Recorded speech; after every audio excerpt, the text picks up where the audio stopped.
When you go in with a physical health problem, you're never asked how you are.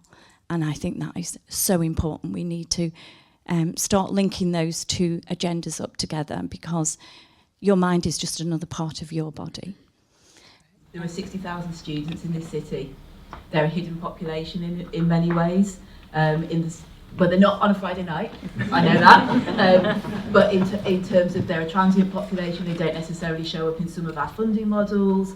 We have students who are not as resident here as others, some who are commuting in. We have international students who bring very particular needs. Yes, not only being an international student, all the challenges around study, but also in relation to mental health, culturally entirely different. Real barriers to accessing services, real fear about accessing services. We still have stigma we know we need to address. We have students who are terrified, what it would mean to go home, what it would mean to take 3 months out of their degree. Because the whole village has paid their fees. So there are a whole set of different issues for those students. We know that young people coming through from the UK are experiencing significant challenges. I don't think I need to rehearse those for the people in this room. But we've also got people who are coming into a city, into a new experience. We're really aware in universities of those challenges of the first year, of going somewhere, dealing with a whole load of new experiences and not knowing anybody.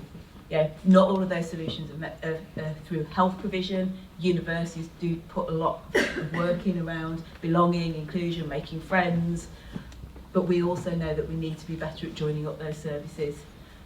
And you'll all have seen the headlines in the papers about universities failing students.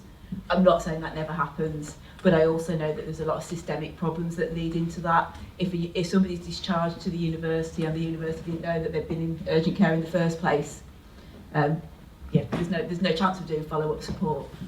So one of my real interests is how we link that, and the liaison service has made a massive difference. We know when students go into urgent care, so there's all sorts of things around data where actually we need to understand the problem, we need to link that up, and then we also need to think about students who are moving between areas of the country. They're transitioning from CAMHS services into university, into adult services, they're moving from home to university. There'll be always a proportion of students who go, I think I'll make a fresh start. Actually what we need is to join those things up and have the support there ready, but we've got one of pretty much every type of university and higher education institute in this city. Liverpool should become the place that people come to trial student mental health interventions, because actually we can see whether it works for all types of institution, not just a particular type of university, because universities are very different and so different things are needed. So we're a good place to try a system solution. So we're really excited to be part of this and to be working sort of more broadly around those sort of research agendas and thinking about how can we actually do something on a systems level. And I think that if we carry on with our siloed working and the approach we're taking at the moment, we're not going to make the steps that we need to be able to provide the solutions that these patients need. And I'm really excited to hear what everybody else is doing and how everyone else is contributing, because I think the answer is working together. Great, thank you. Individual lifestyle change is very, very difficult. And it's very difficult in communities where you have more betting shops, more alcohol shops, you've got more fast food, and I think that we should not be blaming individuals for what they do. We need to do what Matty's done and work in the communities and work with the assets in those communities, which may not be a lifestyles gym, but,